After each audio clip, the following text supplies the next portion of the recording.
Hello everyone, welcome to Beyond Teachings. I am Aparna Kumari, your chemistry teacher. So, today we are going to start class 8 science 5th chapter coal and petroleum. So, हम सभी जितने भी living things हैं, हम सभी को foods की ज़रूरत होती है.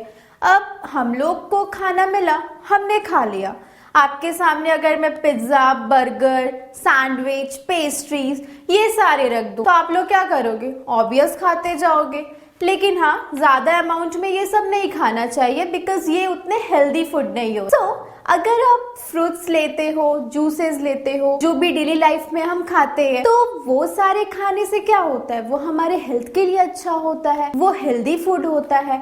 अब आप सोच रहे होंगे कि ये चैप्टर है हमारे केमिस्ट्री की, कोल एंड पेट्रोलियम, मैं ये सारी बातें क्यों कर रही हूँ आपसे? तो जिस तरह से हम डेली लाइफ में खाना खाते हैं, अब क्यों खाते हैं? बिकॉज फूड से हमें एनर्जी मिलती है. अब एनर्जी मिलेगी तभी तो हम किसी काम को करेंगे ना. हमें डेली लाइफ में खेलना होता है, इतनी पढ़ाई करनी होती है, हमें स्कूल जाना होता है, ट्यूशंस क्लासेस होती हैं. तो इतने सारे वर्क अगर हम कर रहे हैं, हमारे पास एनर्जी ही नहीं होगी तो हम ये सारे वर्क कैसे करेंगे? तो हमें फूड की जरूरत होती है. सेम उसी तरह अगर हमें स्कूल जाना है, तो अगर हमारी स्कूल काफी दूर है तो हम कैसे जाते हैं? ऑब्वियस वैन से जाएंगे या ऑटो से जाते हैं, स्कूटी, बाइक, ये सारी चीजों से जाते हैं. अब ये सारी चीजें कैसे चलती हैं?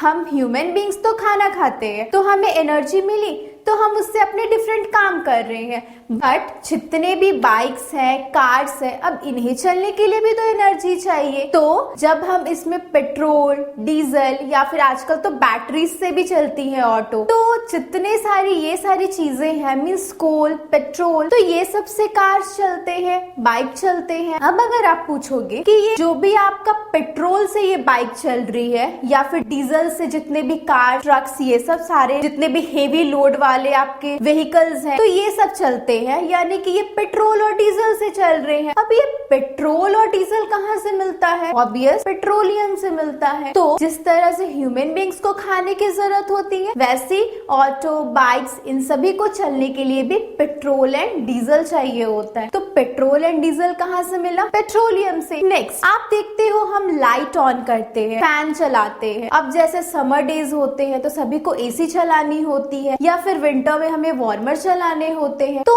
ये सब चीजों के लिए हमें क्या की जरूरत होती है? इलेक्ट्रिसिटी की. विदाउट इलेक्ट्रिसिटी ये सब चीजें ऑन नहीं होंगी. अब इलेक्ट्रिसिटी कहाँ से मिलेगी? तो इलेक्ट्रिक पावर जो है वो कहाँ से जनरेट करते हैं? कोल से. तो अभी कोल से जो इलेक्ट्रिसिटी जनरेट किया जा रहा है, कोल, वो हमें कहाँ से मिला? ऑब्वियस नेचर से. बिकॉज ये सारे क्या है? हमें नेचर से मिल रहे हैं. तो क्या होता है कि जितना भी हमारा आसपास की चीजें हमें नजर आ रही है, जो हम यूज कर रहे हैं, वो क्या होता है? वो दो फॉर्म में प्रेजेंट है. या तो वो आपका नेचुरल फॉर्म में प्रेजेंट है, या फिर कुछ ऐसी चीजें हैं जो मैन मेड है. दैट मीन्स कि हर एक की लाइफ में कंफर्ट चाहिए होता है. हर एक कोई चाहता है कि उसकी लाइफ जो है वो काफी कंफर्टेबल हो, काफी इजी हो, काफी फैसिनेटिंग हो. तो हम जितनी चीजें अपने आसपास अपनी जरूरत की देखते हैं, जो हमारे डेली लाइफ में यूज होती है, वो सारी चीजें या तो नेचुरल होती है या तो मैन मेड होती है. अब नेचुरल चीजें क्या है? नेचुरल थिंग्स क्या है? जो हमें डायरेक्टली नेचर से मिला है. सच एज हमने जितने भी फॉरेस्ट देखे हैं, ग्रीन ट्रीज होते हैं, या फिर रिवर देख लो एग्जाम्पल में, एयर हो गया, विंड हो गया, ये सब क्या है? नेचुरल फॉर्म पे मिला है. तो ये सब चीजें क्या हो गई? नेचुरल थिंग्स हो गई. अब मैन मेड की बात करें कि जिसे हम लोगों ने बनाया है हमारे एफर्ट्स के लिए, हमारी लाइफ को कंफर्टेबल बनाने के लिए, तो वो सारी चीजें क्या है? Man made things. That means कि जो चीजें नेचुरल वे में है वो नेचुरल थिंग्स, एंड जो चीजें हम बना रहे हैं सच एज बाइक, कार, या फिर जितने भी एसी का हमने अभी एग्जांपल्स लिया था, या फिर हम डेली लाइफ में जिसका यूज कर रहे हैं, जिससे हमारी लाइफ इजी बनती जा रही है, जितने भी मशीन्स हैं, तो ये सब क्या है? मैन मेड थिंग्स हैं. और जो हमें directly like air, sunlight, water, ये सारी क्या है? नेचुरल थिंग्स है. सो आप लिस्ट बनाइए, उसमें देखिए कि कौन कौन सी चीजें नेचुरल थिंग्स है और कौन कौन सी मैन मेड थिंग्स है. Next natural resources. हमने अभी बात किया कि नेचुरल रिसोर्सेस के बारे में. अब हमने कोल एंड पेट्रोलियम के बारे में देखा कि कोल जो है उसका यूज कहाँ हो रहा है, इलेक्ट्रिसिटी जनरेट कराने में, या फिर कोल का आपने देखा होगा जब हम जाते हैं कहीं बाहर स्ट्रीट फूड खाने के लिए तो वहां बहुत जगह वो लोग कोल का यूज करते हैं, या फिर जब आप बाइक एंड कार्स देखते हो तो उसमें पेट्रोल एंड डीजल की यूज की जाती है। तो ये कोल, पेट्रोल, ये जितनी भी चीजें हैं वो सारे क्या है, नेचुरल रिसोर्सेस, यानी कि वो हमें कहाँ से मिली है, नेचर से मिली है। So the resources obtained from nature that is called natural resources. It means कि जो भी चीजें हमें नेचर से मिल रही है उन सभी चीजों को हम क्या कहते हैं, natural resources such as soil, water, air etcetera. यानी कि अब मिट्टी की बात करें तो वो क्या है, वो पहले से नेचर में प्रेजेंट है, वो हमें कहाँ से मिला है, नेचर से, उसे हम लोगों ने तो नहीं बनाया है। नेक्स्ट वाटर, वो भी क्या है, हमें नेचुरल वे में पहले से मिला हुआ है। बट क्या कभी आपने सोचा है कि क्या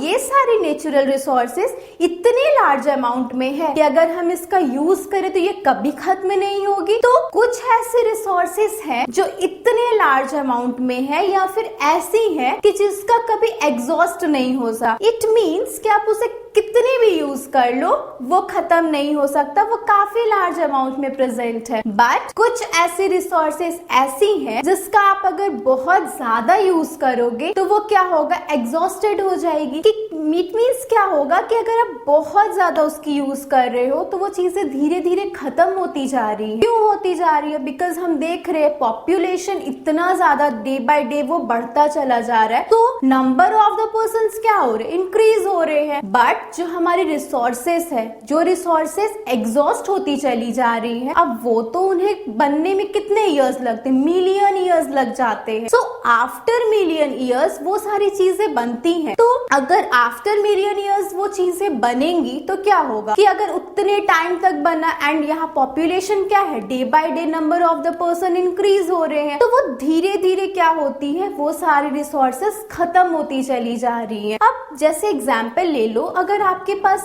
हमने एक टेबल पे बहुत सारी स्नैक्स रख दिया एंड हमने 10 ग्रुप्स बनाए 7 बच्चों की, तो क्या होता है अगर मैं कहूंगी फर्स्ट ग्रुप जाओ आप स्नैक्स लो, तो वो जा करके स्नैक्स लिए, देन तभी भी वो स्नैक्स बचा रहा। देन सेकेंड ग्रुप गया, उन्होंने भी लिया, तभी भी स्नैक्स बचा था। थर्ड ग्रुप गया, उनके टाइम थोड़ा कम हुआ बट था, उन लोगों ने भी ले लिया। फोर्थ ग्रुप गया, थोड़ा और क्वांटिटी कम हो गया। बट एट लास्ट क्या होगा कि कोई एक ऐसा ग्रुप होगा जब वो जाएगा तो वो स्नैक्स क्या होगा, खत्म हो चुका होगा। सेम उसी तरह वो नेचुरल रिसोर्सेस जो डे बाय डे यूज होने से वो क्या होते, एग्जॉस्ट होते चले जा रहे हैं। क्यों? क्योंकि उनकी क्वांटिटी उतनी ही है, वो डेली डेली नहीं इंक्रीज हो रहे हैं। तो क्या होता है कि अगर वो क्वांटिटी जैसे कि रखा हुआ है वो गए यूज कर लिया, लेकिन जो नेक्स्ट जनरेशन आएगा उनके लिए तो वो नहीं रह पाएगा। इसलिए कहा जाता है कि अगर आप कोई भी ऐसे रिसोर्सेज हैं तो उसका आप लिमिटेड वे में यूज करो, या फिर उसका ऐसे यूज करो ताकि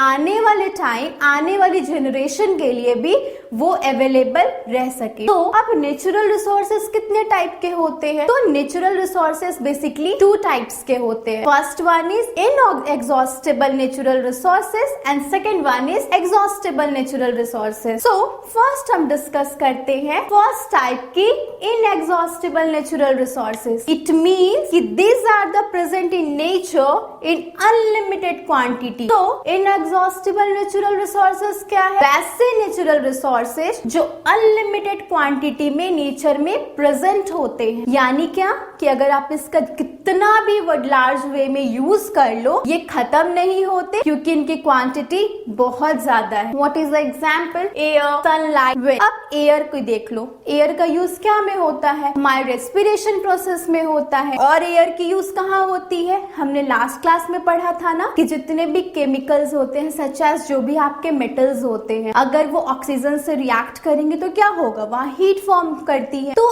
एयर की जो है वो बहुत सारी यूजेस होती है, बिकॉज विदाउट एयर हम रेस्पिरेशन नहीं कर सकते और इसके बाद हमारी डेथ हो सकती है। तो एयर क्या है, बहुत ज्यादा हमारे लिए इम्पोर्टेंट है। एयर क्या है? आपका इनएग्जॉस्टेबल नेचुरल रिसोर्स है। इट मीन्स कि ये बहुत लार्ज क्वांटिटी में प्रेजेंट है, अगर आप इसका कितना भी यूज कर लो ये खत्म नहीं होने वाला। सेम है आपका सनलाइट। अब हम सनलाइट देखते हैं। सनलाइट क्या है? जो भी लाइट्स आपके सन से आ रही हैं। तो सनलाइट भी क्या है, बहुत लार्ज क्वांटिटी में प्रेजेंट है। तो ये भी आपकी क्या हो गई, इनएग्जॉस्टिबल नेचुरल रिसोर्सेज। अब है कि सनलाइट का यूज कहाँ होता है। सनलाइट का यूज हमने देखा है, हमने पढ़ा है अपने क्लासेस में कि सनलाइट का यूज कहाँ होता है। प्लांट्स अपने फूड प्रिपरेशंस के लिए यानी कि सनलाइट का यूज करते हैं। उसी प्रोसेस को ना हम फोटोसिंथेसिस कहते हैं। इसके साथ ही सनलाइट का यूज और कहाँ होता है, तो अब भी हम क्या करते हैं कि सनलाइट का यूज जो है वो सोलर एनर्जी के फॉर्म पे करते हैं। अब ये सोलर एनर्जी क्या है, सोलर एनर्जी क्या करता है, जो कि सोलर एनर्जी क्या करता है कि जो भी सनलाइट आती है ना, तो सोलर एनर्जी को वो इलेक्ट्रिकल एनर्जी में कन्वर्ट करता है या फिर वो उसे हीट एनर्जी में कन्वर्ट करता है। हम लोगों ने पढ़ा है सोलर पैनल के बारे में, सोलर कुकर्स के बारे में, सोलर बैटरीज के बारे में। तो सोलर पैनल क्या है, यानी कि सनलाइट का यूज करके हम सोलर एनर्जी से इलेक्ट्रिकल एनर्जी में उसे कन्वर्ट करा सकते हैं। अब सनलाइट तो अनलिमिटेड फॉर्म पे हमें मिल रही है, सो उस सनलाइट का यूज हम कहाँ करेंगे, इलेक्ट्रिसिटी को जनरेट कराने में। वहां हम सोलर पैनल का यूज कर सकते हैं। इससे क्या होगा कि जब इलेक्ट्रिसिटी फॉर्म्ड होगी तो उससे हमारा लाइट, फैंस या फिर जितने भी इलेक्ट्रिकल इक्विपमेंट है उसका हम यूज कर सकते हैं। तो वहां हम सनलाइट का यूज जो है वो सोलर एनर्जी के फॉर्म पे कर लिए। नेक्स्ट सोलर कुकर के बारे में हमने सुना है कि सोलर कुकर क्या होता है, उसमें आप अपना फूड प्रिपेयर कर सकते हो। तो इससे क्या होगा, एलपीजी का यूज जो है वो कम हो जाएगा। What is LPG, it is liquid petroleum gas. तो अब इसका यूज का क्या फायदा है, इससे क्या प्रॉफिट होती है। तो सनलाइट क्या होता है, ये इनएग्जॉस्टिबल नेचुरल रिसोर्सेज है, हमने अभी डिस्कस किया। इसके साथ ही सनलाइट क्या है, बहुत लार्ज अमाउंट में प्रेजेंट है। एंड सनलाइट से क्या होता है, इससे अगर आप एनर्जी का यूज अगर आप इलेक्ट्रिकल प्रोड्यूस इसके लिए करते हो तो क्या होता है कि इससे पॉल्यूशन होने का खतरा नहीं रहता है। इट मीन्स कि पॉल्यूशन उतना ज्यादा नहीं होता है। इसके यूज से क्या है, ये इन्वायरमेंट फ्रेंडली है। तो ये सारे जो है वो बेनिफिट्स है सनलाइट को सोलर एनर्जी के फॉर्म में यूज करने का। नेक्स्ट अगर हम बात करते हैं विंड की, हम सभी जब जाते हैं तो आपने देखा होगा विंड मिल्स होते हैं। अब ये विंड मिल्स क्या है कि विंड मिल्स जो होते हैं वो काफी लंबे लंबे होते हैं। इट मीन उसकी जो हाइट होती है ना वो कुतुब मीनार से भी काफी ऊंची होती है। एंड इसमें क्या होता है, 3 विंग्स होते हैं। ये जो 3 विंग्स होते हैं ना, इनकी एक विंग की जो हाइट होती है अराउंड 60 फीट होती है। एंड इनका जो एक विंग होता है ना वो 7 to 8 फ्लोर के एक बिल्डिंग के इतना ऊंचा होता है। एंड आपने देखा होगा कि विंड मिल्स जो है वो बहुत जगह यूज किए जाते हैं, बट इनका ज्यादातर यूज जो है वो माउंटेन एरियाज में किया जाता है। तो इस विंड मिल का यूज हम कहाँ कर सकते हैं, तो विंड मिल से का यूज कहाँ होता है कि विंड एनर्जी को हम इलेक्ट्रिकल एनर्जी में फॉर्म कर सकते हैं। एंड फिर उस इलेक्ट्रिकल एनर्जी से जो है हम अपनी इलेक्ट्रिक इक्विपमेंट को चला सकते। तो इस तरह से आप सोलर एनर्जी, विंड एनर्जी का यूज कर सकते हो। एक तो ये क्या है, इनएग्जॉस्टिबल नेचुरल रिसोर्सेज है, यानी कि ये बहुत लार्ज अमाउंट में प्रेजेंट है, ये खत्म नहीं होने वाला है। इसके साथ ये क्या करता है, पॉल्यूशन को कम करता है एंड ये एनवायरमेंट फ्रेंडली होता है। अगर हम वाटर की बात करते हैं तो वाटर भी क्या है, इनएग्जॉस्टिबल नेचुरल रिसोर्सेज है। बट अगर आप देखोगे ना कि हम सब ने देखा है कि जो हमारा अर्थ होता है, हमने पढ़ा भी है कि इसका 3/4 पार्ट जो है वो वाटर है एंड जो बाकी पार्ट है उतना ही बस लैंड है। लेकिन उसमें ना सिर्फ 1% से भी कम amount of water potable water है। इट मीन्स कि वो ड्रिंकिंग पर्पस हमारे ह्यूमन यूज के लिए है। बाकी जितने भी वाटर्स है वो आपके ग्लेशियर्स फॉर्म में है, सी यानी कि ये सारे वाटर प्रेजेंट होते हैं। लेकिन अगर आप पीने की पानी की बात करो तो उसका क्वांटिटी 1% से भी कम है। इस तभी तो हम कहते हैं ना कि वाटर का यूज जो है वो हमें सही तरीके से करना चाहिए ताकि आने वाली जनरेशन के लिए वाटर जो है वो अवेलेबल रह सके। तो अभी हमने डिस्कस किया इनएग्जॉस्टिबल नेचुरल रिसोर्सेज के बारे में कि जो रिसोर्सेज बहुत लार्ज अमाउंट में प्रेजेंट है एंड उसका आप कितना भी यूज कर लो वो खत्म होने वाले नहीं है। नेक्स्ट हम बात करेंगे exhaustible natural resources. What is exhaustible natural resources? This resources are present in limited quantities, यानी कि ऐसे नेचुरल रिसोर्सेज जो है तो नेचुरल रिसोर्सेज बट वो लिमिटेड क्वांटिटी में प्रेजेंट है, उन्हें हम क्या कहेंगे? Exhaustible natural resources. यानी कि अगर आप उसका यूज डे बाय डे करोगे तो क्या होगा? वो खत्म होता चला जाएगा, यानी कि वो बहुत ज्यादा अमाउंट में नहीं प्रेजेंट है, वो एक लिमिटेड क्वांटिटी में प्रेजेंट है। For example petroleum, coal, natural gases, this are the example of exhaustible natural resources. अगर हम बात करें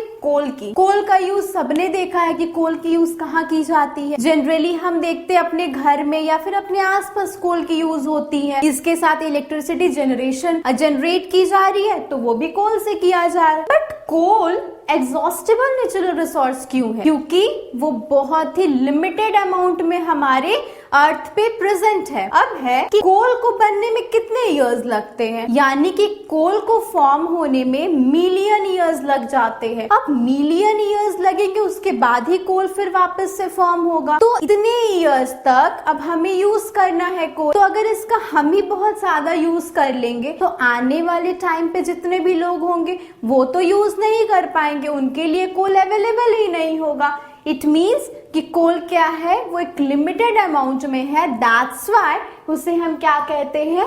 एग्जॉस्टिबल नेचुरल रिसोर्सेज। नेक्स्ट आप बात करो पेट्रोलियम की। हमने डिस्कस किया कि जितने भी पेट्रोल है, डीजल्स है, ये सब क्या से बनती है? पेट्रोलियम से। जिस तरह से कोल आपका लिमिटेड अमाउंट में प्रेजेंट है, सेम पेट्रोलियम भी लिमिटेड अमाउंट में प्रेजेंट होती है, दैट्स व्हाई पेट्रोलियम भी क्या है? Exhaustible natural resources. एंड हमारे जितने नेचुरल गैसेस है वो भी क्या है? Exhaustible natural resources. सो आज की क्लास में हमने क्या डिस्कस किया कि जितने भी नेचुरल रिसोर्सेज है, हमारे ह्यूमन की नीड्स क्या क्या होती हैं, कौन सी मैन मेड थिंग्स है एंड कौन सी जितने भी है वो नेचुरल थिंग्स है, उनके बारे में हमने लिस्ट देखा। या फिर आप खुद से इसकी एक लिस्ट रेडी करो कि कौन कौन सी नेचुरल थिंग्स है एंड कौन कौन से मैन मेड थिंग्स है। नेक्स्ट हमने डिस्कस किया नेचुरल रिसोर्सेज के बारे में कि नेचुरल रिसोर्सेज क्या होती हैं, इनके कितने टाइप्स है। तो हमने देखा कि ये बेसिकली 2 टाइप्स के होते हैं। First one is inexhaustible natural resources and the second one is exhaustible natural resources. So what is inexhaustible natural resources? जो कि आपके लार्ज अमाउंट में प्रेजेंट है एंड इसका आप कितना भी यूज कर लो ये खत्म नहीं होने वाले। For an example sunlight, air, these are the example of inexhaustible natural resources. And what is exhaustible natural resources? So which are present in the limited quantities such as petroleum, coal and natural gas. So हम अपने next class में discuss करेंगे coal and what's the story of coal, what are the types of coal. So thank you and have a nice day.